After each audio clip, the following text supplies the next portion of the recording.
नमस्कार विद्यार्थी मित्रांनो, मी रमेश भारती, कर्मवीर स्पर्धा परीक्षा केंद्र लातूरच्या वतीने आपल्या सर्वांचं सहर्ष स्वागत करतो। 30 जून 2021 पेपर विश्लेषण या ठिकाणी आपण घेणार आहोत। वर्तमानपत्र विश्लेषण मध्ये आपल्या सर्वांसाठी एक प्रश्न विचारतो, आपण तो कमेंट बॉक्स मध्ये त्याचं उत्तर नक्की कळवा विद्यार्थी मित्रांनो। नुकत्याच म्हणजे सुरू असलेल्या फ्रान्स देशामधील विश्व नेमबाजी स्पर्धा यामध्ये महाराष्ट्राची कन्या राही सरनोबत यांनी सुवर्ण पदक मिळवलेलं आहे आणि ऑलिम्पिकसाठी त्या पात्र झालेले आहेत। तर आपल्याला कमेंट बॉक्समध्ये हे कळवायचं आहे की राही सरनोबत या महाराष्ट्रातील कोणत्या जिल्ह्याच्या आहेत। आपण नक्की कमेंट बॉक्समध्ये कळवा। आपण पुढे जाऊया विद्यार्थी मित्रांनो। आजच्या 30 जून 2021च्या वर्तमानपत्रामध्ये आपल्याला पाहायला मिळतं की मॉडर्नाला मान्यता मिळाली। आता ही मॉडर्ना मान्यता मिळाल्यामुळे आपल्याला पाहायला मिळतं की लसीकरण मोहिमेला ही बळकटी मिळणार आहे। तर या दोन न्यूज वरून आपल्याला लक्षात येईल की जी भारताची सिप्ला कंपनी आहे, औषध निर्माण क्षेत्रामधली आघाडीची सिप्ला कंपनी यांनी आपल्याला आयाती संदर्भात म्हणजे सिप्ला कंपनीला मॉडर्ना कंपनीची आयाती करायची होती। तर आयात संदर्भात आपल्याकडे भारताचा जो औषध निर्माण महानियंत्रक आहे त्यांच्याकडे म्हणजेच DCGI यांच्याकडे अर्ज केला होता की अमेरिकन बेस्ड कंपनी मॉडर्ना यांना आयाती संदर्भात आणि आपत्कालीन मंजुरी संदर्भात म्हणजे आपत्कालीन वापरासंदर्भात सिप्ला कंपनीने आयात करण्यासंदर्भात अर्ज केला होता आणि तो अर्ज आपल्याला मंजूर झालेला आपल्याला केंद्र सरकारने पाहायला मिळतो। यामुळे आपल्याला एक गोष्ट फायदेशीर ठरणार आहे, 18 वर्षावरील जे लसीकरण आहे त्याला आता अधिक बळकटी मिळणार आहे। या अगोदरच आपण पाहतो की कोवॅक्सिन, त्यानंतर कोविशिल्ड आणि स्पुटनिक जी रशियन कंपनी आहे यांच्या माध्यमातून काय चालू होतं, लसीकरण सुरू होतं। तर चौथी कंपनी ज्याला आयाती संदर्भात मान्यता दिलेली आहे ती म्हणजे मॉडर्ना असणार आहे। आणि आज 30 ते 1 तारीख या दरम्यान आपण पाहतो की फायझर या कंपनीला पण काय आहे भारतामध्ये मान्यता मिळणार आहे। या संदर्भातली चर्चा पण सुरू आहे। मॉडर्ना संदर्भात आपल्याला एक पाहायचं आहे की मॉडर्ना ही अमेरिकन बेस्ड कंपनी आहे। भारतातली सिप्ला ही कंपनी काय करणार आहे, त्याला आयात करणार आहे। आणि दुसरं आपण इथे पाहू शकता की लसीकरण मोहिमेला बळकटी मिळणार आहे। लसीकरण मोहीम ही भारतामध्ये केव्हापासून सुरू झाली, तर मित्रांनो 16 जानेवारी 2021 ला लसीकरण मोहीम ही सुरू झालेली आहे। म्हणजे भारतामध्ये पहिल्यांदा लसीकरण मोहीम केव्हा सुरू झाली असा जर प्रश्न आला मित्रांनो तर 16 जानेवारी 2021 हे माहित पाहिजे। अमेरिकेमध्ये तेच लसीकरण मोहीम 20 डिसेंबरला सुरू झालेली पाहायला मिळते 2020 मध्ये आणि भारतामध्ये जवळजवळ 16 जानेवारी 2021 ला पहिल्यांदा लसीकरणास सुरुवात झालं। आणि भारताने नुकतेच उच्च न्यायालयामध्ये एक टार्गेट दिलेला आहे की सर्वोच्च न्यायालयामध्ये हे कळवलेलं आहे की आम्ही 22 डिसेंबर 2021 पर्यंत भारतातील सर्व 18 वयावरचे जे काही लसीकरणाचे दोन्ही डोस असतील ते आम्ही कंप्लीट करून देऊ। तर या संदर्भामध्ये आपल्याला पाहायला मिळतं की काम करत असलेल्या सद्य परिस्थितीमध्ये जून महिन्यापर्यंत कोविशिल्ड हे आपण पाहतो की याची कंपनी आहे कोविशिल्ड, भारतामधली सिरम इन्स्टिट्यूट यांच्या माध्यमातून कोविशिल्ड ही लस बनवली चालली आणि वितरित केली चाललेली आहे।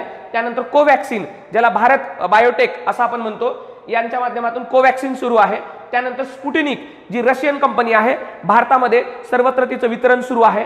त्यानंतर आता मॉडर्ना जी सिप्ला कंपनी त्या संदर्भात काय घेणार आहे, आघाडी घेणार आहे। आणि त्यानंतर आपण पाहतो की फायझर या संदर्भात आता पुढची मंजुरी मिळेल आणि त्या संदर्भात भारतातली कोणती आघाडीची कंपनी त्याला ओव्हरटेक करते किंवा टेक ओव्हर करते या संदर्भात आपल्याला बघावं लागेल मित्रांनो।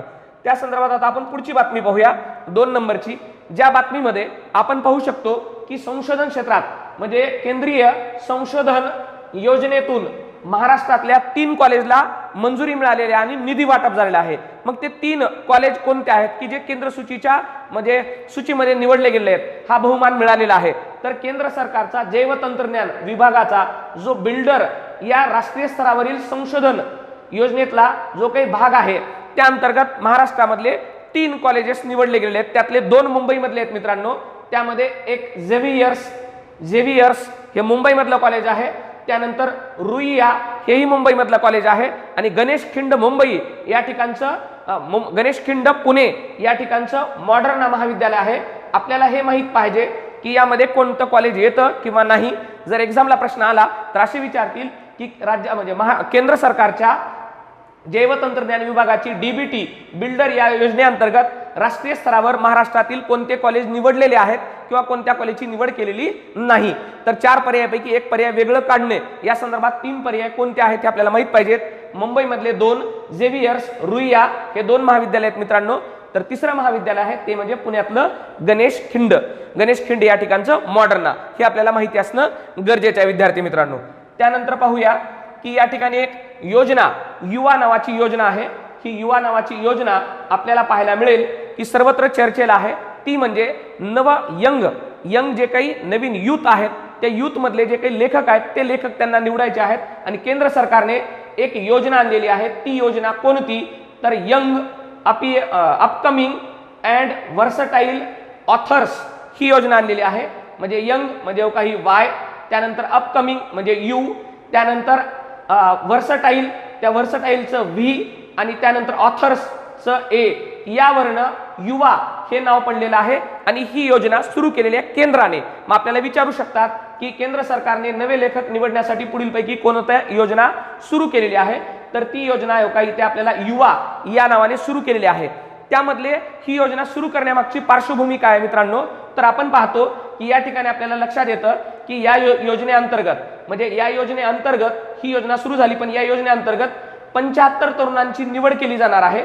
30 वर्षाखालचे ते युवक असणार आहेत आणि त्यांना या अंतर्गत निवड केल्यानंतर दरमहा 6 महिन्यापर्यंत 50,000 रुपये पाठ्यवृत्ती म्हणजे शिष्यवृत्ती आपण म्हणू किंवा पाठ्यवृत्ती ही दिली जाणार आहे, या ठिकाणी आपल्याला पाहायला मिळतं। त्यानंतर आपण पाहू शकता यूजीसी म्हणजे विद्यापीठ अनुदान आयोगाने या योजनेची माहिती परिपत्रकाद्वारे काढलेली आहे। जर आपण अशा न्यूज वाचत असेल तर आपल्याही लक्षात येतं की ही युवा योजना आहे, केंद्र सरकारने सुरू केलेली आहे। 30 वर्षाखालचे जे काही नवीन यंग जे लेखक असतील, ऑथर असतील, यांच्या प्रेरणेसाठी किंवा हे पुढे सरकावेत म्हणून एक 75 पूर्ण भारतातून निवड केले जाणार आहेत। या संदर्भातलं प्रसिद्धी पत्रक हे कोण काढलेलं आहे मित्रांनो? तर ते यूजीसीने काढलेलं आहे। आणि यूजीसी म्हणजे आपल्याला माहिती आहे की 1948 ला राधाकृष्णन समिती किंवा आयोग होता, त्या समितीच्या आयोगाच्या शिफारशीनुसार पूर्ण भारतातले जे काही उच्च महाविद्यालय आहेत त्यानंतर युनिव्हर्सिटीज आहेत यांना कंट्रोलिंग करणारं एक डिपार्टमेंट असलं पाहिजे। त्या डिपार्टमेंटची शिफारस करण्यात आली होती आणि ती शिफारस राधाकृष्ण आयोगाची स्वीकारण्यात आली आणि 1956 ला आपण पाहतो यूजीसी हे स्थापन झालेले आपल्याला पाहायला मिळते। या ठिकाणी त्याचा उल्लेख आला त्यामुळे आपण हे घेतलेलं आहे। राधाकृष्ण समितीच्या आधारावरती आपण पाहतो यूजीसी हे स्थापन करण्यात आलेलं होतं। त्यानंतर आपण पाहतो की स्वातंत्र्याला 75 वर्ष मिळालेलं आहे, त्या निमित्ताने ही केंद्र सरकारने काय केलेले आहे? केंद्रीय शिक्षण मंत्रालयाच्या युवा योजनेचा हा समावेश करण्यात आलेला आहे। आणि आपण या ठिकाणी पाहू शकतो की तरुणांमध्ये वाचन, लेखन, पुस्तकाची संस्कृती निर्माण करण्यासंदर्भात हे काय घेतलेलं आहे? आघाडीची गोष्ट ही स्वीकारण्यात आलेली आहे। मग या योजनेअंतर्गत युवा योजनेअंतर्गत 75 हे वेगवेगळे तरुणांची निवड केली जाणार आहे। 6 महिन्यापर्यंत त्यांना पाठ्यवृत्तीच्या रूपात 50,000 रुपये दिले जाणार आहेत। आणि आपण पाहतो की संकेतस्थळावरती 1 जुलै ते 31 जुलैपर्यंत हे काय असणार आहे? सर्वांना फॉर्म भरून आपण अप्लाय करू शकतो आणि त्याच्या अटींची पूर्तता करून या संदर्भात तिथे आपण दाखला घेऊ शकतो। त्यानंतर पुढची न्यूज पाहूया मित्रांनो। ही न्यूज आहे की केंद्रीय मंत्रिमंडळांमध्ये फेरबदल होणार असल्याचे संकेत आहेत। मग आता आपण पाहतो की केंद्रीय मंत्रिमंडळामध्ये फेरबदल का होणार आहेत? तर नुकत्याच निवडणुका, त्या अनुषंगाने विस्तार, हे आपण राज्यघटनेमधल्या अनेक तरतुदी पाहतो। त्या राज्यघटनेतल्या तरतुदीनुसार कलम 75 आपल्याला असं सांगतं मित्रांनो की कलम 75 मध्ये केंद्र सरकार एकूण मंत्रिमंडळाच्या 15% जास्तीत जास्त 15% हे काय करू शकतं? केंद्रीय मंत्री असतील, राज्यमंत्री असतील किंवा स्वतंत्र मंत्र्याचा कारभार असेल म्हणजे मंत्री नियुक्त करू शकतात। त्यानुसार भारतामध्ये जास्तीत जास्त 79 मंत्रिमंडळामध्ये समाविष्ट व्यक्ती हे काय होऊ शकतात? खासदार समाविष्ट होऊ शकतात। मग आता 79 लोक जास्तीत जास्त आपण घेऊ शकतो, परंतु आपण पाहतो की सध्या केंद्रीय मंत्रिमंडळामध्ये एकूण 59 मंत्री आहेत। केंद्रीय मंत्रिमंडळामध्ये एकूण 59 केंद्रीय मंत्रिमंडळ आहेत। मग त्या 59चं पण आपण पाहू शकतो की 21 कॅबिनेट मंत्री आहेत, एकूण 21 हे केंद्रीय कॅबिनेट मंत्री आहेत। त्यानंतर आपण पाहतो मित्रांनो की स्वतंत्र कार्यभार पाहणारे हे 9 आहेत आणि राज्यमंत्री जे आहेत ते एकूण 29 आहेत। म्हणजे सध्या परिस्थितीमध्ये 59 पैकी आपण पाहतो 21 हे केंद्रीय कॅबिनेट मंत्री आहेत, स्वतंत्र कार्यभार पाहणारे 9 आहेत आणि त्यानंतर पाहतो मित्रांनो की 29 हे काय आहेत एकूण स्वतंत्र राज्यमंत्री आहेत, म्हणजेच 59 एवढे आहेत. आता 79 पर्यंत वाढ करता येऊ शकते, म्हणजे आणखीन 20 वेगवेगळे मंत्री हे केंद्रीय मंत्रिमंडळामध्ये समाविष्ट केले जाऊ शकतात. त्या अनुषंगाने वेगवेगळ्या हालचाली सुरू असल्याचे आपल्याला पाहायला मिळतात. परंतु या लेखमध्ये आणखीन एक गोष्ट पाहायला मिळते की महाराष्ट्रामध्ये सद्य परिस्थितीत महाराष्ट्रातले एकूण सद्य परिस्थितीला आपण पाहतो की 6 लोक हे मंत्रिमंडळामध्ये समाविष्ट आहेत. 6 लोक हे आहेत, त्यामधले 3 केंद्रीय कॅबिनेट मंत्री आहेत आणि 3 हे राज्यमंत्री आहेत. मग आपण ते कोणकोणते आहेत हेही पाहणार आहोत. परंतु आपल्याला इथे एक गोष्ट वाचत असताना एक लक्षात आली असेल की हा जो काही कलम 75 आहे त्या कलम 75 नुसार एकूण केंद्रीय सदस्य संख्येच्या 15% इथपर्यंत आपण काय करू शकतो, कॅबिनेटचा विस्तार करू शकतो. हीच गोष्ट कमाल जी मर्यादा आहे हीच गोष्ट राज्यामध्ये पण लागू होते. पण केंद्रात आणि राज्यामध्ये एक छोटीशी गोष्ट आपल्याला पाहायला मिळते की कमीत कमी किती असावेत या संदर्भामध्ये केंद्रात कुठली तरतूद नाही. पण राज्यामध्ये जर बघितलं तर महाराष्ट्रामध्ये कमीत कमी मुख्यमंत्री साहेबासह 12 तरी मंत्री असले पाहिजेत, म्हणजे मुख्यमंत्री आणि दुसरे 11 असे एकूण 12 तरी मंत्री मंडळामध्ये समाविष्ट असणारे घटक लोक असले पाहिजेत. असा एक कायदा आपल्याला राज्यामध्ये पाहायला मिळतो, तो कलम 164 नुसार. परंतु जर आपण पाहिलं की केंद्रामध्ये तर केंद्रीय मंत्रिमंडळामध्ये कलम 75 नुसार जास्तीत जास्त 15% इथपर्यंत विस्तार करता येऊ शकतो. किमान म्हणजे कमीत कमी किती असावी या संदर्भात येथे तरतूद दिसत नाही. मग आता इथे आपण पाहिलं की याच्यामध्ये कोणाला समाविष्ट करतील काय करतील या संदर्भातल्या बैठकी सुरू आहेत आणि त्या संदर्भातला विस्तार पण लवकरच होईल. मग आता आपण पाहिलं की जर 59 पैकी 21 हे केंद्रीय कॅबिनेट मंत्री असतील, 9 स्वतंत्र कार्यभार पाहणारे व्यक्ती असतील आणि 29 हे राज्यमंत्री असतील आणि या सर्वांमध्ये 59 पैकी 6 जर महाराष्ट्रातले असतील तर ते कोणकोणते आहेत. मग आता हे कोणकोणते आहेत विद्यार्थी मित्रांनो आपल्याला माहिती असणं फार आवश्यक आहे आणि त्यांच्याकडे कार्यभार कोणकोणता आहे, कारण आपल्या विविध एक्झाम मध्ये ते विचारलं जातं. म्हणजे पोलीस भरती असेल किंवा अन्य वेगवेगळ्या एक्झाम असतील प्रत्येक एक्झाम मध्ये ते विचारतात.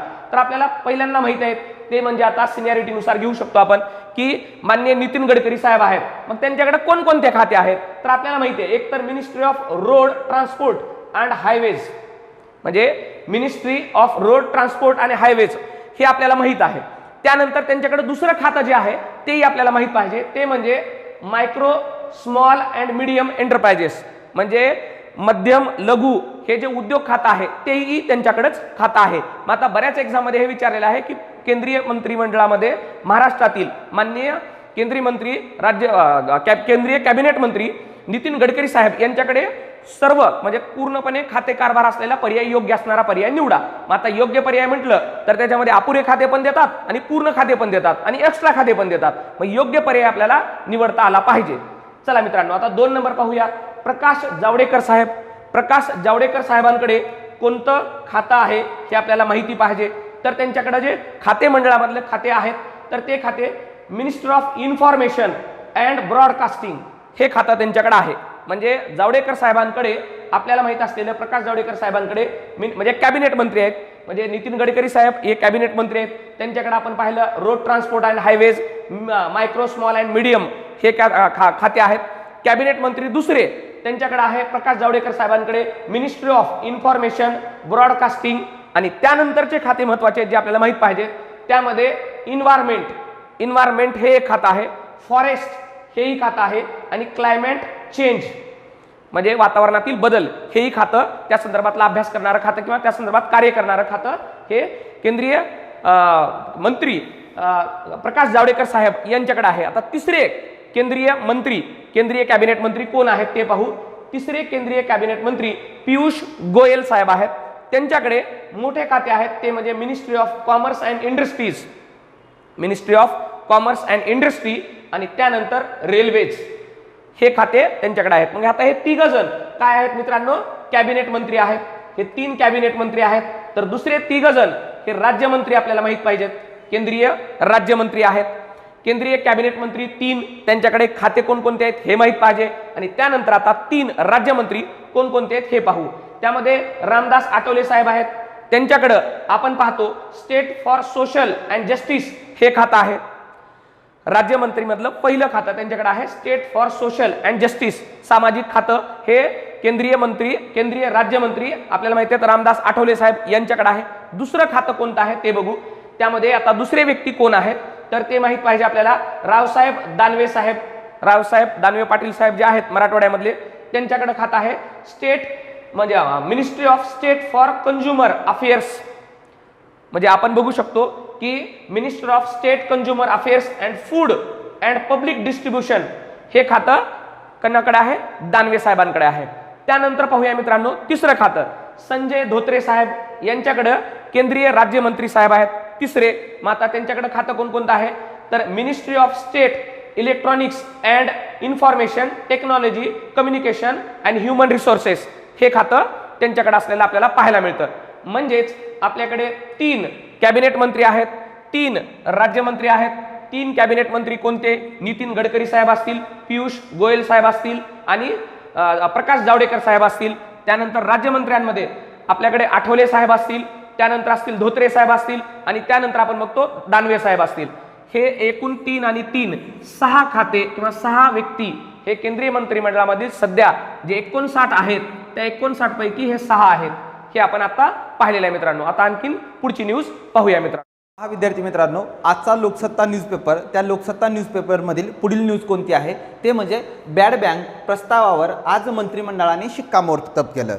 मग आपल्याला हे बॅड बँक कशाला म्हणतात ते बॅड बँक विस्तृत स्वरूपानं पाहायचं आहे.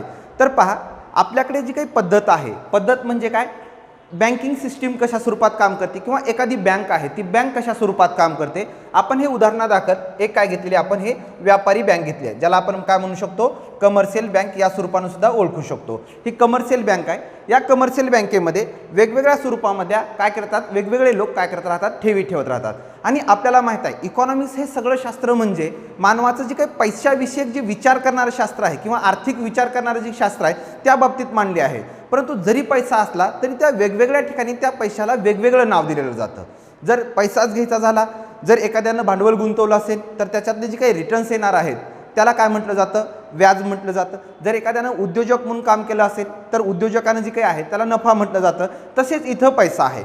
समजा हा जे काही चिंगी आहे या चिंगीनं एका बँकेमध्ये काय केलेले आहे, अकाउंट काढलेले आहे आणि या अकाउंटच्या माध्यमातून इथं या बँकेमध्ये 1000 रुपये ठेवलेले आहे. किती रुपये ठेवलेले आहे, 1000 रुपये ठेवलेले आहे. मग या चिंगीच्या दृष्टिकोनातून जो बँकेमध्ये पैसा ठेवलेला आहे त्याला म्हणायचं ठेवी. याला काय म्हणायचं, ठेवी म्हणायचं. कुणाच्या दृष्टिकोनातून, चिंगीच्या दृष्टिकोनातून ठेवी म्हणायचं. मात्र या ज्या काही 1000 रुपये इथं बँकेमध्ये ठेवी ठेवलेले आहेत या ठेवीला बँकेच्या दृष्टिकोनातून काय म्हणायचं तर त्याला म्हणायचं उत्तरदायित्व. चिंगीच्या दृष्टिकोनातून काय म्हणायचं, ठेवी म्हणायचं एक मुद्दा. बँकेच्या दृष्टिकोनातून या 1000 रुपयालाच काय म्हणायचं, उत्तरदायित्व. उत्तरदायित्व म्हणजे काय, जबाबदारी. आज ना उद्या ती चिंगीला काय करायचे, परत करायचंय, त्याची जबाबदारी असणे किंवा उत्तरदायित्व असणे या स्वरूपामध्ये. तर मग पुढचा मुद्दा बघा, हा जो काही आपला बबल्या आहे तो बबल्या बँकेकडे कर्ज मागण्यासाठी जातो, बँकेकडे पैसा मागण्यासाठी जातो, एखादी उद्योग उभारण्यासाठी. मग समजा यानं जर बँकेकडे गेला उद्योग उभारण्यासाठी, पैसा मागण्यासाठी, बँक याला काहीतरी पैसा देते.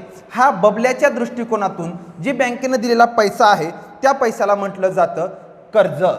काय म्हटलं जातं त्याला, कर्ज म्हटलं जातं. कुणाच्या दृष्टिकोनातून, या बबल्याच्या दृष्टिकोनातून. आणि हे जे काही कर्ज आहे, समजा हे कर्ज बबल्याला दिलं 500 रुपयाचं बँकेनं, हे जे कर्ज आहे त्या कर्जाला बँकेच्या दृष्टिकोनातून म्हटलं जातं संपत्ती किंवा याला म्हटलं जातं असेट.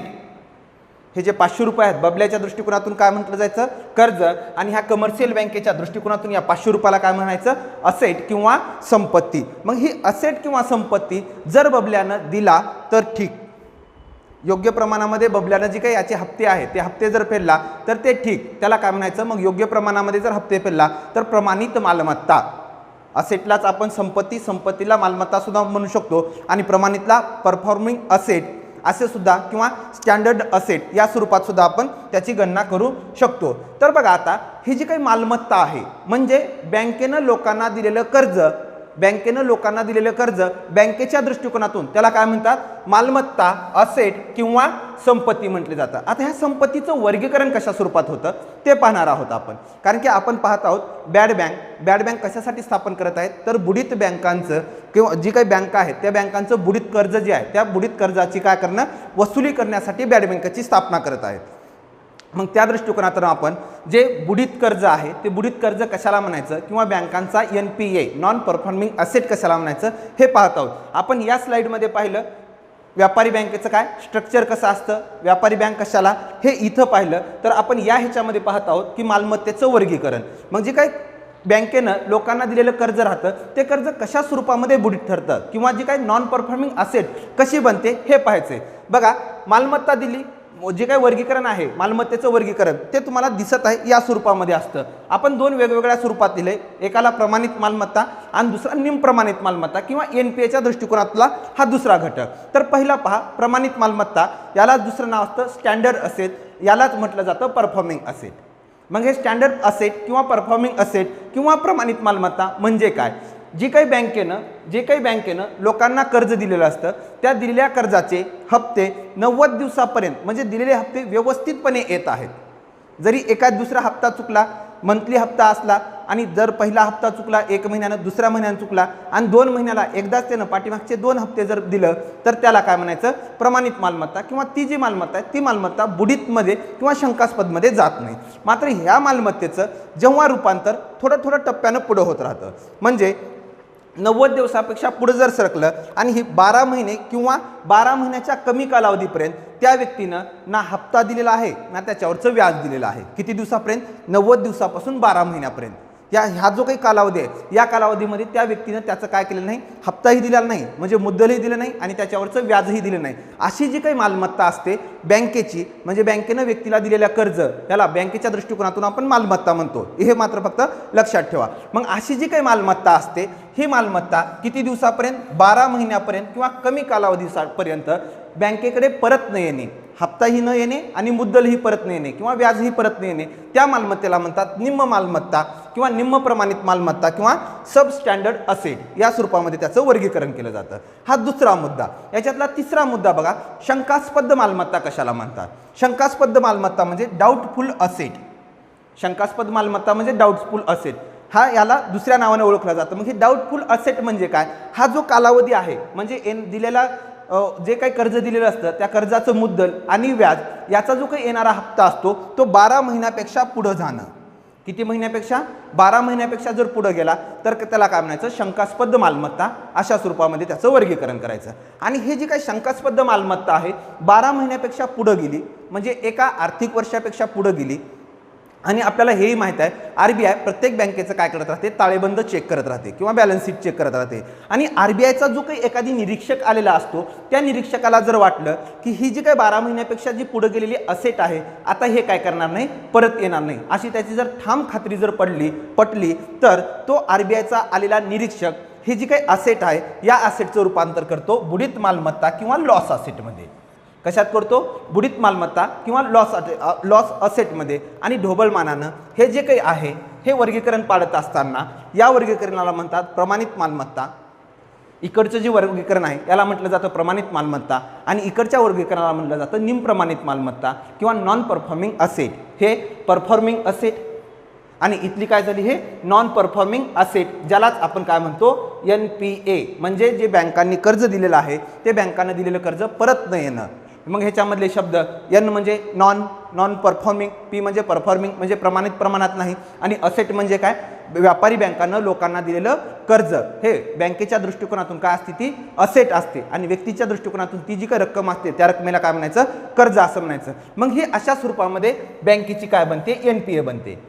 बँकेचं जर NPA बनलं तर बँकेचं जास्तीत जास्त किंवा मोठ्या प्रमाणावरती NPA जर बनलं तर बँकेची बॅलन्स शीट जी आहे ती धोक्यात येते. कशा पद्धतीनं, कारण की कोण्यातरी म्हणजे या लोकांनी काय केलेले असतात, बँकेमध्ये ठेवी ठेवलेल्या असतात, काही कालावधीनंतर या लोकांना यांच्या ठेवी परत पाहिजे असतात. मात्र बँकेने जे काही या लोकांना कर्ज दिलेलं आहे ते कर्ज परत येत नाही, तेच आपण त्याला काय म्हणलं, हे कर्ज परत न येणं याला आपण म्हणलं NPA. मग ही जी काही बँक आहे, बँक स्वतःचा व्यवसाय करू शकेल का, तर बँक स्वतःचा व्यवसाय करू शकणार नाही. का करू शकणार नाही, हे जो काही पैसा दिलेला आहे तो पैसा परत न येणं, पैसा परत न येणं म्हणजे बँक ह्या ठेवीदारांच्या ठेवी परत करू शकेल का, करू शकणार नाही. अशातून जर बँकेचं NPA वाढत गेलं म्हणजे बँकेचा नफा कमी होतो, बँक ठेवीदारांच्या ठेवी योग्य प्रमाणामध्ये किंवा योग्य वेळी देऊ शकत नाही, त्यामुळे लोकांचाही बँकिंग सिस्टीमवरचा विश्वास उडतो आणि लोकांच्या ज्या काही ठेवी येतात त्या ठेवी काही प्रमाणावरती बुडीत व्हायला लागतात किंवा अशा स्वरूपानं बँक बुडायला सुद्धा लागते. आपण पाठीमागं PMC बँकेच्या स्वरूपामध्ये जे काही घडलेला प्रकार आहे तो प्रकार आपण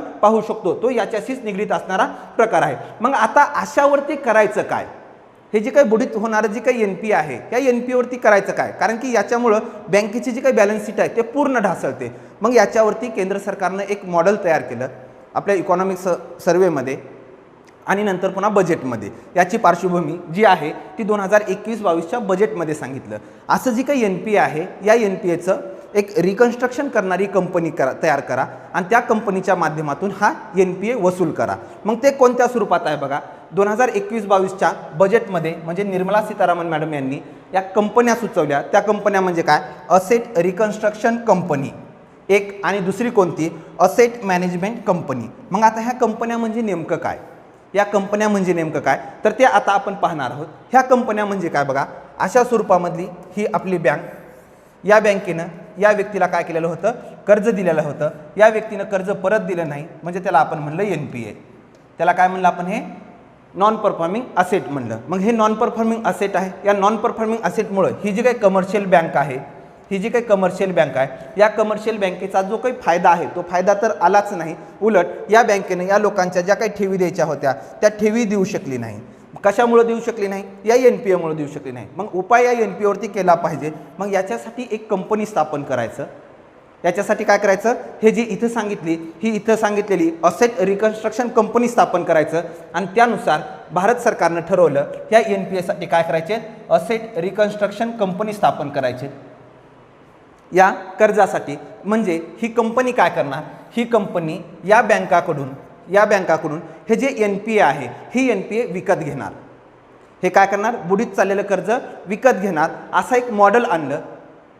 हे काय आणलं? मॉडेल आणलं. मग ही जी काय आहे असेट रिकन्स्ट्रक्शन कंपनी या बँकांचं काय करणार? NPA विकत घेणार. हा NPA कुठं गेला? मग हा NPA ह्या बँकाकडे दाखल झाला.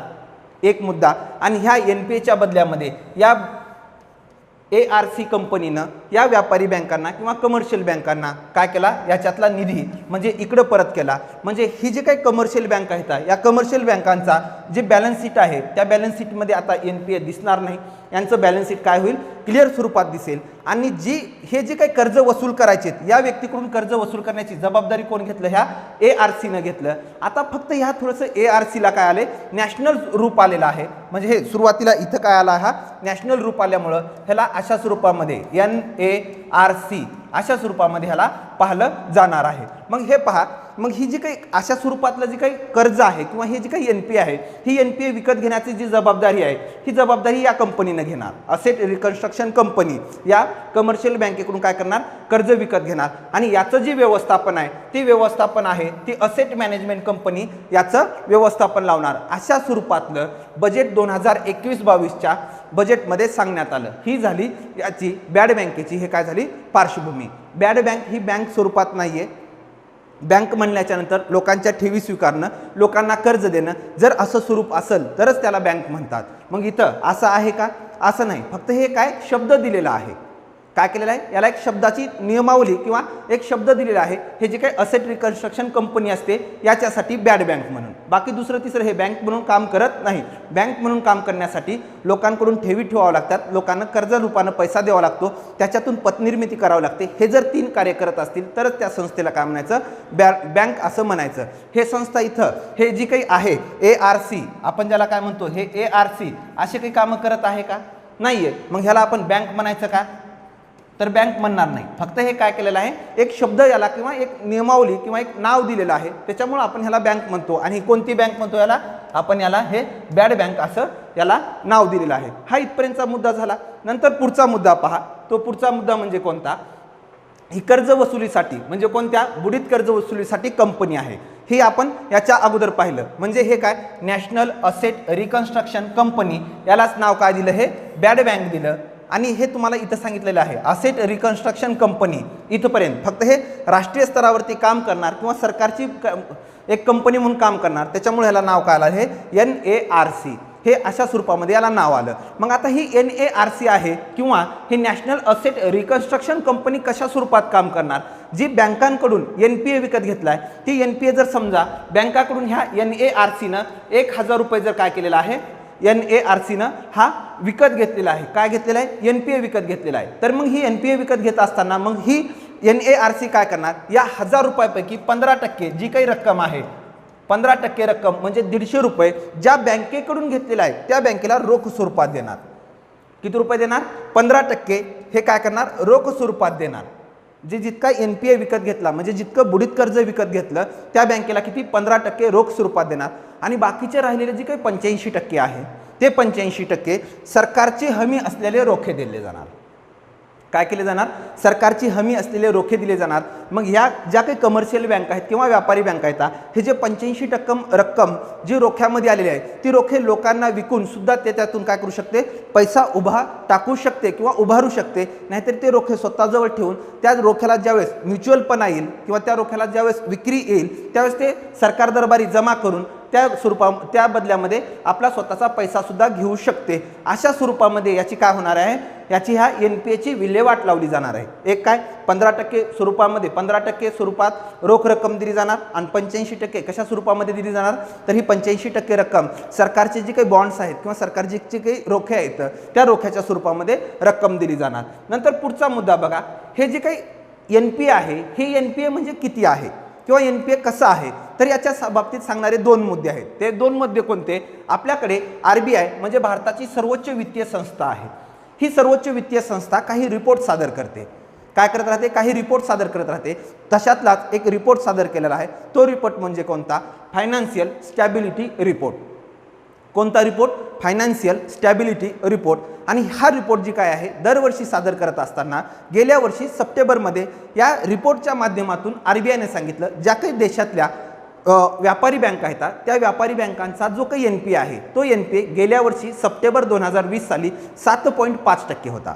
किती होता? 7.5% होता. तो यावर्षी वाढून किती झालेला आहे? तर तो यावर्षी वाढून 13.5% इतका झालेला आहे. हे आपल्याला कशामधून कळालं? तर RBIने एक रिपोर्ट सादर केली. तो रिपोर्ट म्हणजे फायनान्शियल स्टॅबिलिटी रिपोर्ट. या माध्यमातून हे आकडेवारी डिक्लेअर केली आहे. मग हे आकडेवारी म्हणजे 7.5% वरून 13.5% वरती वाढण्यासाठी कारण काय? सगळ्यात महत्त्वाचं कारण म्हणजे कोरोना आहे. ही जी काही जागतिक महामारी आलेली आहे कोरोनाच्या विषयीचे त्याच्यामुळे व्यवहार ठप्प झाले. मग ज्या उद्योगांना बँकांनी कर्ज दिलं होतं त्या बँकांचे उद्योग स्वतःचं उत्पादन घेऊ शकले नाहीत. उत्पादन घेऊ शकलं नसल्यामुळं किंवा जे उत्पादन घेतलं ते मार्केटमध्ये आणायचं तर मार्केट बंद होतं लॉकडाऊनच्या माध्यमातून. त्यामुळे जे उत्पादन आहे त्या उत्पादनाची विक्री झाली नाही. विक्री झाली नसल्यामुळे त्या उद्योगांकडे पैसा आला नाही. उद्योगांकडेच पैसा आला नसल्यामुळं त्या उद्योगांनी ते जे काही बँकेकडून कर्ज घेतले होते ते बँकेचे कर्ज फेडू शकले नाहीत. मग कर्ज फेडू शकले नसल्यामुळं जे उद्योगाने घेतलेलं कर्ज आहे ते कर्ज काय झालं? बँक आहे त्या बँकेचं NPA बनलं आणि त्याच्यामुळं हे 7.5% वरून 13.5% वरती इतक्या मोठ्या प्रमाणामध्ये NPA मध्ये वाढ झाली. ही झालं आपण टक्केवारीमध्ये सांगितलं. टक्केवारीमध्ये हे आपण आकडेवारीमध्ये सांगितलं. आता हे जर पैशात सांगायचं झालं तर भारतातल्या जे काही बँकांचं NPA आहे ते भारतातल्या बँकांचं NPA टोटल किती आहे? 27 अब्ज डॉलर इतकं आहे. किती आहे? 27 अब्ज डॉलर. इतक्या मोठ्या प्रमाणामध्ये भारतामधलं काय झालेलं आहे? NPA वाढलं. आपण याची जर श्रीलंकेच्या जर परकीय चलन साठ्यासोबत जर तुलना केलं तर श्रीलंकेचा परकीय चलन साठा फक्त 5 अब्ज डॉलर इतका आहे. मग आता तुम्ही विचार करू शकता श्रीलंकेचा परकीय चलन साठा 5 अब्ज डॉलर आहे आणि भारतातल्या ज्या काही बँका आहेत त्या बँकांचा जो NPA आहे तो NPA 27 अब्ज डॉलर इतका मोठ्या प्रमाणामध्ये आहे. मग हा 27 अब्ज डॉलर इतका मोठ्या प्रमाणामध्ये NPA वाढण्यासाठी भारतातले जी काही मेहुल चोक्सी, नीरव मोदी, परत विजय माल्या यांच्यासारखे जे काही डिफॉल्टर आहेत या डिफॉल्टरचं मोठं योगदान आहे जे काही बँकांचा NPA वाढवण्यामध्ये. हा इथपर्यंतचा मुद्दा झाला. आता पुढचा मुद्दा बघा. हे जे काही NARC national asset reconstruction company आहे या कंपनीचे फायदे आणि तोटे पाहायचे आपल्याला. या कंपनीचे काय करायचे? फायदे आणि तोटे पाहिजेत. ह्याचे फायदे आणि तोटे काय आहेत पहा. याचे फायदे जर म्हणलं ह्या NARC मुळे किंवा नॅशनल असेट रिकन्स्ट्रक्शन कंपनीनं जर बँकांचं NPA विकत घेतलं तर बँकांचं काय होणार आहे? बँकांची बॅलन्स शीट जी आहे ते सुधारणार आहे. बँकांची काय होणार आहे? बॅलन्स शीट सुधारणार आहे. परत बँका NPA पासून काय होणार आहेत? मुक्त होणार आहेत. कारण की NPA कोण विकत घेणार आहे? NARC ही कंपनी विकत घेत असल्यामुळं बँकांचा NPA शून्य दिसेल आणि याच्यामुळं अर्थव्यवस्थेमधला जो काही बुडीत पैसा होत चालला होता, तो अर्थव्यवस्थेतला बुडीत पैसा कुठल्या तरी एखाद्या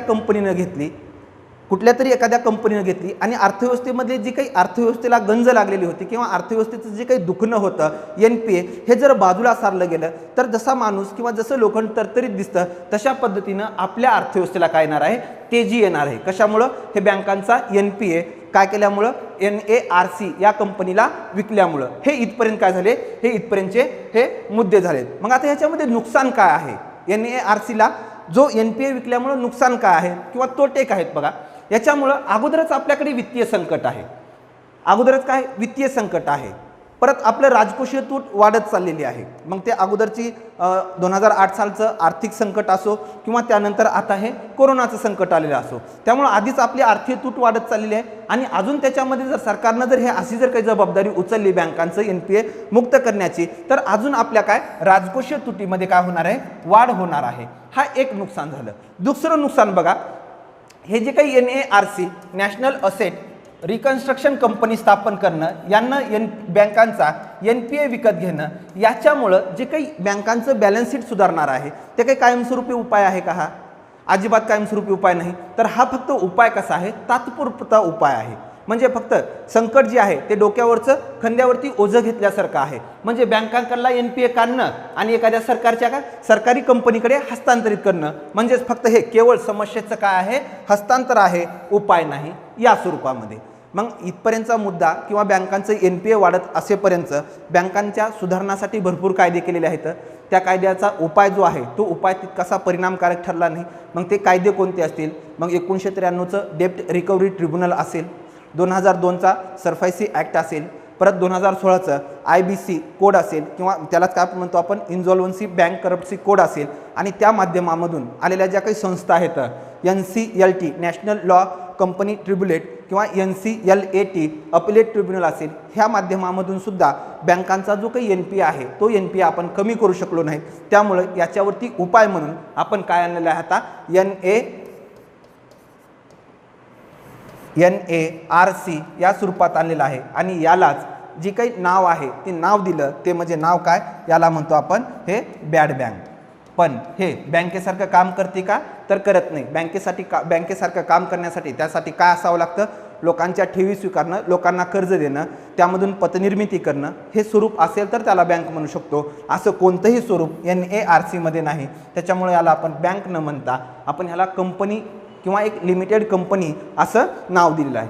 तर हे इथपर्यंत काय आहे, बॅड बँक, NPA, परत NARC या न्यूज. तर याच्यामध्ये अजून काय, NCLT, परत NCLAT,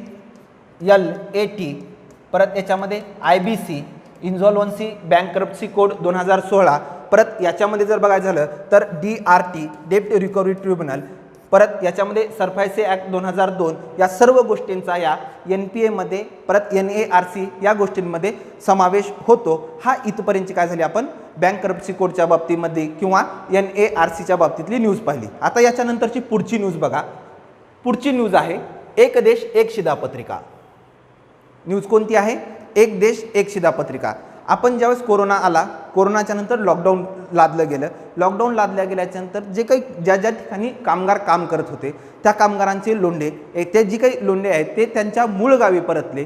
आणि मूळ गावी परतत असताना, मूळ गावी गेल्याच्यानंतर तिथले जी काही रेशन दुकानं आहेत त्या रेशन दुकानामधून त्यांना स्वस्त धान्य किंवा अनुदानित धान्यसुद्धा मिळणार गेलं, इतकी त्यांची बिकट परिस्थिती झाली.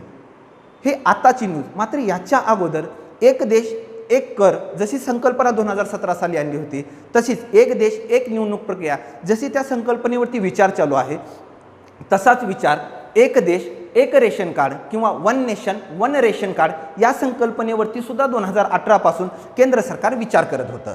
मग हे विचार करणं म्हणजे काय, तर बघा आपल्याकडे एक राशन दुकान असतं. सरळ सोप्या भाषेमध्ये जर सांगायचं झालं तर गावामध्ये काय असतं, एक राशन दुकान असतं. त्या राशन दुकानाच्या माध्यमातून आपण जातो आणि तिथून जरी बाजारामध्ये गहू आणि तांदूळ हे 20 रुपये 30 रुपये 40 रुपये किलो जरी असले तरी आपल्याला त्या राशन दुकानामध्ये ते आपल्याला 3 रुपये आणि 2 रुपये या स्वरूपामध्ये प्रति किलोनं मिळत असतात. तांदूळ म्हणलं तर 3 रुपये, गहू म्हणलं तर 2 रुपये या किलोप्रमाणे मिळत असतं. मग ही जी काही पद्धत आहे या पद्धतीमध्ये दोष होते काही, ते दोष दूर सारणारं जी काही योजना आहे ती योजना म्हणजे एक देश एक शिधापत्रिका. आता याच्यामध्ये दोष काय आहेत पहा. आपल्याकडे एक कायदा आहे. कायदा म्हणजे कोणता? National food security act. कोणता कायदा? नॅशनल फूड सिक्युरिटी ॲक्ट, किंवा आपण याला काय अन्न कायदा असं सुद्धा म्हणून याला ओळखलं जातो. मग आता ह्या गोष्टी काय आहेत पहा. ह्याच्यामध्ये ही गोष्ट आता चर्चेत येण्याचं कारण काय? आपलं जे काही माननीय सर्वोच्च न्यायालय आहे किंवा सुप्रीम कोर्ट आहे, या सुप्रीम कोर्टनं सांगितलेलं आहे की 31 जुलैपर्यंत ज्या काही या शिधापत्रिका किंवा वन नेशन आणि वन रेशन ही जी योजना आहे ती संपूर्ण देशामध्ये राबवा, असा काय केलेला आहे? आदेश दिलेला आहे. आणि त्याची डेडलाईन किती दिली आहे? 31 जुलै. मग आता ही जी काही सिस्टीम आहे ही सिस्टीम कशा स्वरूपात काम करते ते पाहणार आहोत आता आपण. तर पहा, तुम्हाला स्क्रीनवरती एक इमेज दिसत आहे. ती इमेज जरा थोडीशी व्यवस्थित पाहण्याचा प्रयत्न करा. तुम्हाला ही जी काही स्क्रीनवरती इमेज दिसत आहे ती इमेज जरा थोडीशी व्यवस्थित पाहण्याचा प्रयत्न करा. त्या इमेजचा आपण जरा थोडंसं विस्तृत स्वरूपामध्ये आपण इथं पाहणार आहोत घटक. तर तो बघा, आता तुम्हाला इथं जी काही इमेज दिसत आहे ही जी काही इमेज आहे, आता इमेजचा एक एक मुद्दा आपण पाहूया. पहा, अशा स्वरूपामध्ये शेतकरी असतो. आपल्याकडे काय राहणार झाला? शेतकरी आहे. मग शेतकऱ्यानं ज्यावेळेस उत्पादन घेत असतं त्यावेळेस शेतकऱ्यानं कोणत्या वस्तूचं उत्पादन घ्यावं ज्यामधून त्या शेतकऱ्याला जास्तीत जास्त नफा मिळणार आहे, त्याच्यासाठी केंद्र सरकार एक किंमत धोरण जाहीर करतं, ज्याला काय म्हणतो आपण? किमान आधारभूत किंमत किंवा मिनिमम सपोर्ट प्राईस. त्यालाच आपण काय म्हणतो? MSP, किमान आधारभूत किंमत, ह्याला आपण म्हणत राहतो. मग ही केंद्र सरकार जे आहे हे किमान आधारभूत किंमत आणतं कशासाठी, किंवा हे किमान आधारभूत किंमत आहे ते किती असावी हे केंद्र सरकारला सांगतं कोण? आणि केंद्र सरकारनं हे झाल्याच्या नंतर आपण म्हणतो की जे आपलं धान्य कधी कधी आपण विकायला नेतो आपण, आणि त्यावेळेस आपण एक शब्द वापरतो, जे तूर असेल, परत हरभरा असेल, हे फेडरेशनला विकायला घेऊन चाललो आहे, अशा स्वरूपामध्ये तुम्हाला एक नेहमी वाक्य ऐकायला भेटतात. मग हे फेडरेशनला विकायला नेणं म्हणजे काय हेही आपल्याला पाहायचं आहे. आणि राशन दुकानातून आपण काय आणतो? धान्य आणतो. याचं जे काही कुठं तरी काय लिंकेज आहे का हे स्वरूप आपल्याला इथं पाहायचं आहे. आणि ह्या सगळं काही लिंकेज असणं, ह्या लिंकेज असण्याला काय म्हटलं जातं? सार्वजनिक वितरण प्रणाली. याला काय म्हटलं जातं? सार्वजनिक वितरण प्रणाली किंवा पब्लिक डिस्ट्रीब्युशन सिस्टीम किंवा PDS या स्वरूपामध्ये ओळखलं जातं. हे सगळी जी इमेज आहे या इमेजला आपण काय म्हणतो? PDS प्रणालीची इमेज म्हणतो किंवा सार्वजनिक वितरण प्रणाली म्हणतो. तर बघा, आता हे कशा स्वरूपात काम करत राहते.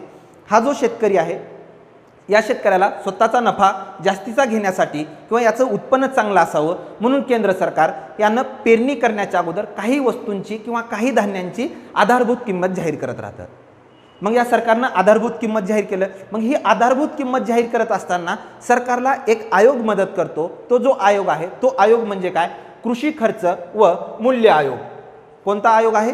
कृषी खर्च व मूल्य आयोग. हा कृषी खर्च व मूल्य आयोग काय करत राहतो? एखाद्या पिकाची किंवा एखाद्या धान्याची आधारभूत किंमत किती असावी याच्या बाबतीत कृषी मंत्रालयाला शिफारस करतो. कुणाला शिफारस करतो? कृषी मंत्रालयाला शिफारस करतो की बाबा या पिकाची काय असावी? एवढ्या प्रमाणावरती आधारभूत किंमत असावी. मग हे कृषी मंत्रालय काय करतं? गव्हर्नमेंट ऑफ इंडियाला ते आकडेवारी सादर करतं. त्या आकडेवारीनुसार गव्हर्नमेंट ऑफ इंडिया आधारभूत किमतीचं धोरण जाहीर करत राहतं, ज्याला काय म्हणतो आपण? मिनिमम सपोर्ट प्राईस किमतीचं धोरण म्हणतो. मग हे धोरण जाहीर केलं. धोरण जाहीर केल्याच्या नंतर आपल्याकडे फूड कॉर्पोरेशन ऑफ इंडिया किंवा भारतीय अन्न महामंडळ नावाची एक आहे महामंडळ आहे किंवा एक फेडरेशन आहे. मग हे FCI जे काही आहे हे फूड कॉर्पोरेशन ऑफ इंडिया जी किंमत केंद्र सरकारनं आधारभूत किंमत जाहीर केलेला आहे ही MSP जाहीर केलेला आहे. या MSP नुसार या शेतकऱ्याकडून काय करत राहतं? धान्य खरेदी करत राहतं आणि एक बफर स्टॉक किंवा एक धान्याचा साठा गोळा करत असतं या शेतकऱ्याकडून ही करून. मग ज्यावेळेस केंद्र सरकार शेतकऱ्याकडून जी किंमतीनं धान्य घेतं त्या किमतीला म्हणलं जातं MSP किंवा किमान आधारभूत किंमत. मग यावेळेस ह्या MSP मध्ये जी काही शेतकरी आहे त्या शेतकऱ्याला गरज असते की आपलं धान्य कोण विकत घ्यावं? सरकारने विकत घ्यावं. गरज कुणाला असते? शेतकऱ्याला. मग ती शेतकऱ्याला ज्यावेळेस गरज असते आणि शेतकरी ज्या किमतीनं धान्य विकतो त्याला म्हणायचं किमान आधारभूत किंमत. त्याला काय म्हणायचं? किमान आधारभूत किंमत. आणि ज्यावेळेस इथला हा FCI किंवा फूड कॉर्पोरेशन ऑफ इंडियाचा बफर स्टॉक कंप्लीट करण्यासाठी ज्यावेळेस गव्हर्नमेंट ऑफ इंडियाला शेतकऱ्याकडून धान्य विकत घेण्याची गरज भासते त्याला म्हणायचं, आणि ती जी काही किंमत दिली जाते त्यावेळेस त्याला म्हणायचं प्रप्राप्ती किंमत. बघा, दोन किमतीमध्ये फरक. ज्यावेळेस शेतकऱ्याला गरज आहे स्वतःचं धान्य सरकार दरबारी विकण्याचं त्यावेळेस जी किंमत आकारली जाते त्याला म्हणायचं मिनिमम सपोर्ट प्राईस किंवा किमान आधारभूत किंमत. आणि ज्यावेळेस सरकारला गरज आहे हा FCI मधला काय करण्याचा, कोटा किंवा बफर स्टॉक पूर्ण करण्याचा, त्यावेळेस सरकार स्वयंप्रेरणेने शेतकऱ्याकडून धान्य विकत घेत राहतं. मग त्यावेळेस त्या किमतीला काय म्हणायचं, प्रप्राप्ती किंमत म्हणायचं. मग किमान आधारभूत किमतीमध्ये गरज कुणाची आहे, शेतकऱ्याची, आणि प्रप्राप्तीमध्ये गरज कुणाची आहे, सरकारची. मग जिथं सरकारची गरज जास्त त्या ठिकाणी त्या किंमत सरकार जास्त जाहीर करतं. कोणती, प्रप्राप्ती किंमत सरकार इथं जास्त जाहीर करतं. कशापेक्षा, ह्या किमान आधारभूत किमतीपेक्षा. हा इथपर्यंतचा मुद्दा झाला. हे तुम्हाला इथं समजलं असेल. कृषी खर्च व मूल्य आयोग काय करत राहतं, शिफारस जाहीर करत राहतं कृषी मंत्रालय गव्हर्नमेंट ऑफ इंडियाला, आणि गव्हर्नमेंट ऑफ इंडियाच्या सहाय्यानं हे जे काही भारतीय अन्न महामंडळ आहे ते शेतकऱ्याकडून काय करत राहतं, धान्य खरेदी करत राहतं. मग आता इथं केंद्र सरकारचा किंवा ह्या फूड कॉर्पोरेशनचा काय बनत राहतो, साठा बनत राहतो.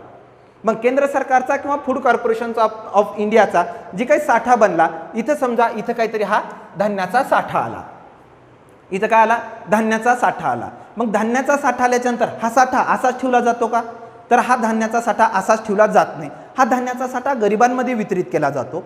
आणि गरिबांमध्ये वितरित करत असताना केंद्र सरकार आणि राज्य सरकार या दोन्हींनी एक काय लक्ष्य टार्गेट म्हणून एक योजना लागू केली होती, ज्या योजनेच्या माध्यमातून गरिबांना काय करायचं, धान्य पुरवठा करायचं. मग त्यानंतर केंद्र सरकारने ही जी जबाबदारी आहे ती राज्यांवरती सोपवली, स्टेट गव्हर्नमेंटवरती. आणि मग इथं केंद्र सरकार एक काय करत राहतं, इथं केंद्र सरकारनं हा जो काही बफर स्टॉक गोळा केलेला आहे, हा बफर स्टॉकमधलं धान्य या स्टेट गव्हर्नमेंटला विकत राहतं. कुणाला विकत राहतं, स्टेट गव्हर्नमेंटला विकत राहतं. स्टेट गव्हर्नमेंटला जे धान्य विकत असताना जी काही किंमत जाहीर केली जाते किंवा किंमत घेतली जाते, त्या किमतीला म्हणतात प्रचालन किंमत. प्रचालन किंमत म्हणजे काय, राज्य सरकारनं जे काही बफर स्टॉकमधला केंद्र सरकारचा जो काही धान्याचा साठा आहे, जो ज्या किमतीला विकत घेतला त्या किमतीला म्हणायचं प्रचालन किंमत. एक मुद्दा. दुसरी इथली जी काही प्रप्राप्ती किंमत आहे, ते प्रप्राप्ती किंमत म्हणजे काय, केंद्र सरकारनं म्हणजे FCIनं किंवा भारतीय अन्न महामंडळानं शेतकऱ्यांकडून स्वतःचा बफर स्टॉक पूर्ण करण्यासाठी ज्या किमतीला धान्य विकत घेतलं त्याला म्हणायचं प्रप्राप्ती किंमत. हा झाला. आणि जी MSP आहे ती MSP म्हणजे काय, शेतकऱ्यांनी FCIकडे धान्य विकणं आणि केंद्र सरकारनं जे काही धोरण जाहीर केलेलं असतं त्या किमतीनुसार विकणं, त्याला म्हणायचं आधारभूत किंमत.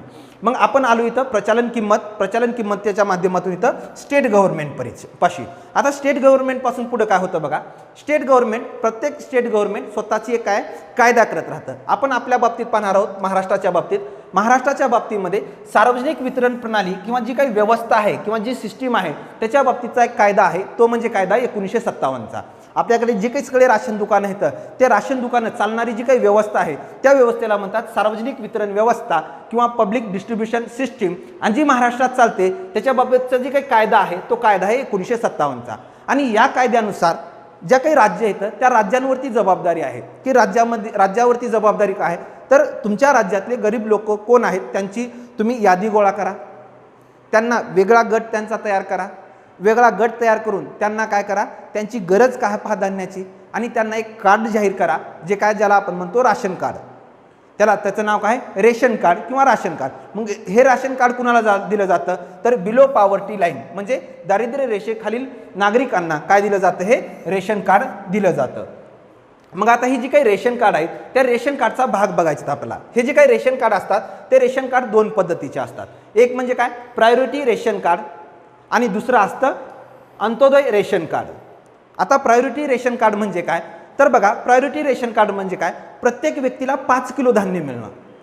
आपण गावाकडे पाहतो जी काही रेशन मिळतं आपल्याला, ते रेशन मिळणारं म्हणजे काय, आपल्याला प्रत्येक व्यक्तीला 5 किलो रेशन मिळतं. आणि ह्या रेशनचा भाव काय असतो, तर तो भाव म्हणजे आपण जे सुरुवातीला कायदा बघितला नॅशनल फूड सिक्युरिटी ॲक्ट, त्या नॅशनल फूड सिक्युरिटी ॲक्टनुसार जे काही तांदूळ आहे त्या तांदळाचा प्रति किलो मागं 3 रुपये, आणि जो काही गहू आहे त्या गव्हाच्या मागं प्रति किलो 2 रुपये. आणि हाच प्रश्न आपल्याला एकदा पूर्व परीक्षेला विचारलेला आहे, प्री एक्झामला विचारलेला आहे. जी काही इथं जी काही किंमत आहे ते किंमत किती आहे ते आलं लक्षात. आणि नंतर पुन्हा इथं अंत्योदय रेशन कार्ड. अंत्योदय म्हणजे काय, अंत्योदय या शब्दाचा अर्थ गरीबातील गरीब व्यक्तीचा विकास घडवून आणणे.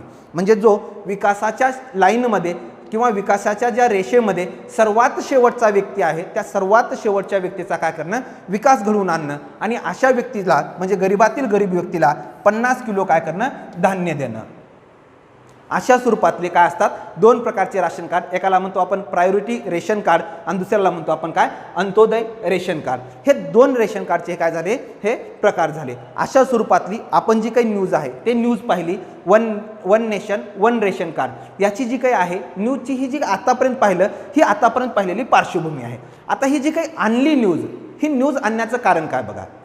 तर न्यूज आणण्याचं कारण काय आपण पाहिलेलं आहे, जी वितरणाची जबाबदारी आहे ती वितरणाची जबाबदारी केंद्र सरकारनं कुणावरती दिलेली आहे, स्टेटवरती दिलेली आहे. बरोबर. मग ही स्टेट काय करत राहतं, आपल्या आपल्या नागरिकांना किंवा आपल्या आपल्या राज्यातील लोकांना BPLची काय करत राहतं, यादी जाहीर करत राहतं आणि BPLची यादी जाहीर करून या लोकांना रेशन उपलब्ध करून देण्याचा प्रयत्न करतं. बरोबर.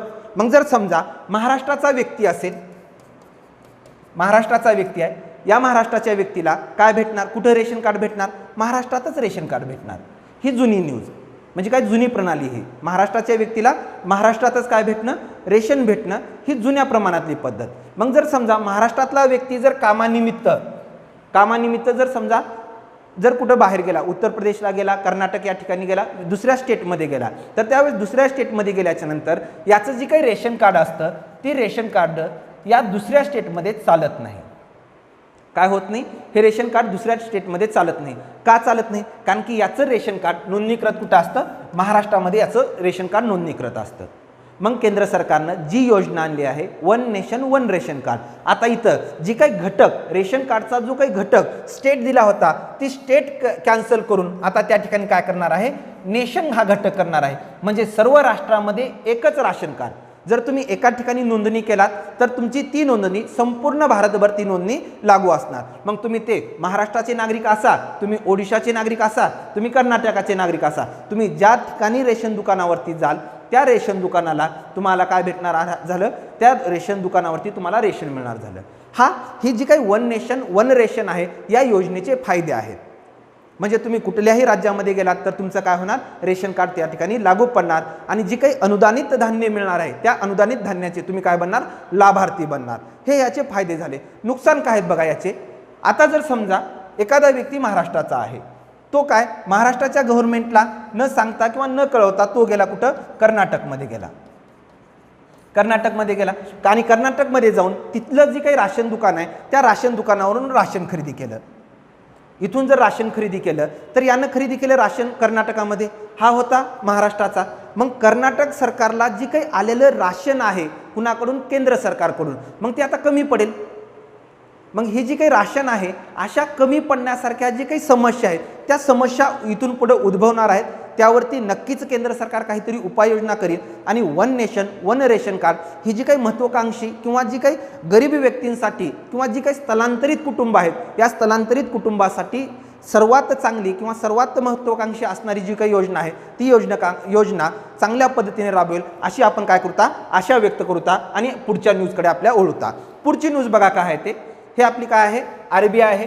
RBIचा हा का लोगो आहे आणि यांनी काय म्हटलेलं आहे बघा, ज्या काही सहकारी बँका आहेत त्या सहकारी बँकावरचं आउटसोर्सिंगचं धोरणाचं बंधन सांगितलेलं आहे. मग आता आउटसोर्सिंग म्हणजे काय याची जी व्याख्या आहे ती व्याख्या RBIनंच केलेली आहे. ती व्याख्या तुम्हाला मी वाचून दाखवतो. ते बघा, रिझर्व्ह बँकेची जी काही मार्गदर्शक तत्व आहेत त्या मार्गदर्शक तत्वानुसार आउटसोर्सिंगची व्याख्या म्हणजे काय, सरकारी बँकाकडून विद्यमान स्थिती किंवा भविष्यामध्ये निरंतर स्वरूपात कार्यान्वयनासाठी त्रयस्थ पक्षाचा आधार घेतला जाणं म्हणजे त्याला काय म्हणायचं, आउटसोर्सिंग म्हणायचं.